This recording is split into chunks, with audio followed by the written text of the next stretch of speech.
पंढरपुर चले जाओ महाराज जी, संत श्री चोखा मेला। एक ब्राह्मण दंपति थे, पंढरपुर है महाराष्ट्र में,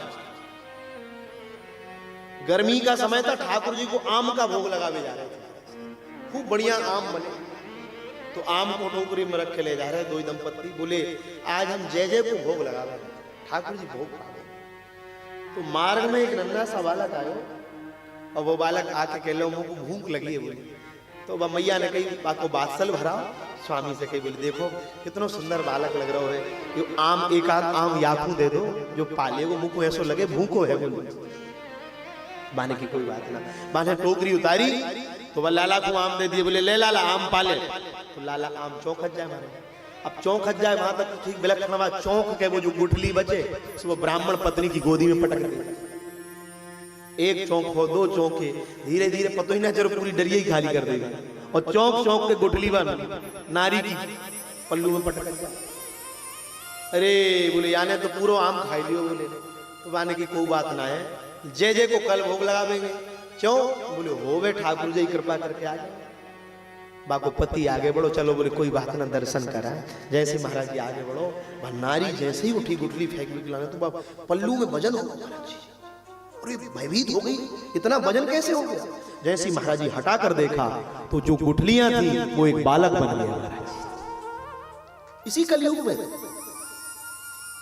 नेत्रों से आंसू गिरने लगे। अभी पति को पता चलेगा ये किसका पुत्र है, क्या करूं। ये निकल गए और अभी भी इसको देखेंगे, न जाने क्या सोचेंगे। नदी बह रही थी, उस नदी के तट पर बालक को छोड़ दिया महाराज। वहां से एक दंपत्ति चली आ रही, चतुर्थ वर्ण का एक वैष्णव चले आ रहे, दोनों को संतान नहीं थी, चले आ रहे। अरे ये नन्हा सा बालक कहाँ है, चारों तरफ देखे, वहां से मैया बाबा ना मिले। तो वो कहे मुझे ऐसो लगे देवी ठाकुर जी ने हमारी सुन ली, हमारी खाली गोद को भर दी। उनके घर में लालन पालन हुआ और चौंक चौंक कर गुठली से जन्म हुआ, तो नाम पड़ गया चोखा मेला, संत श्री चोखा मेला। अब तो ऐसी आम के प्रति ऐसी रटन थी, आम से ही जन्म हो। सो ठाकुर जी के पास जाए, चतुर्थ वर्ण के थे महाराज जी, भोग लगावे जाए तो वहां जो सेवा करने वाले गोसाई थे वो उनको भगा दे। तो वो रोते बैठते, एक दिन रात में बैठ के रो रहे, तो ठाकुर जी जो पंढरपुर में बैठे, ठाकुर जी आ गए, इनको इतना मारो। तो ठाकुर जी आके सहला रहे, बोले लाला तो खून लग गई। तो ठाकुर जी से बोले मोते ना बोलो, बोले पहले तो कुटवा देता हूँ, फिर आ जाता, बोले तो खून लग गई। बोले देख रहे हो मुझको कितने बड़े बड़े घाव है गए। ठाकुर जी कहे दारी के मोते मिल वो सहज थोड़ी है, बोले है मोते मिलने तो या वेदना को तो सहन करना पड़ेगा। भगत के बोले सब कुछ सहन करना पड़ता, तुम मेरे हाथ के आम ना पाओ। ठाकुर जी कहो, ठाकुर जी के मैंने कछु ना पायो, मैं तो तेरे आम पावे के ताई आयो। तो ठाकुर जी को पूरी रात माने महाराज जी आम पवाए, और जैसे ही वहां मंगला की घंटी बजी तो ठाकुर जी ने मौ नहीं पहुंच पाओ, वैसे ही भाग गए।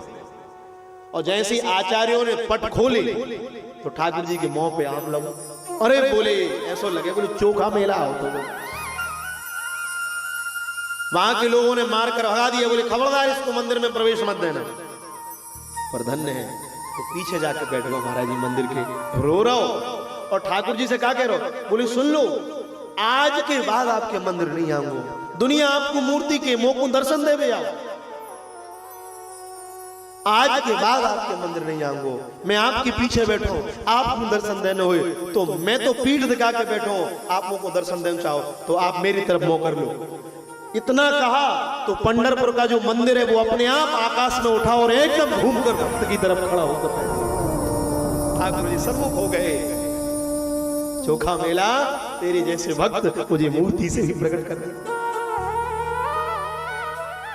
केवल पत्थर नहीं है,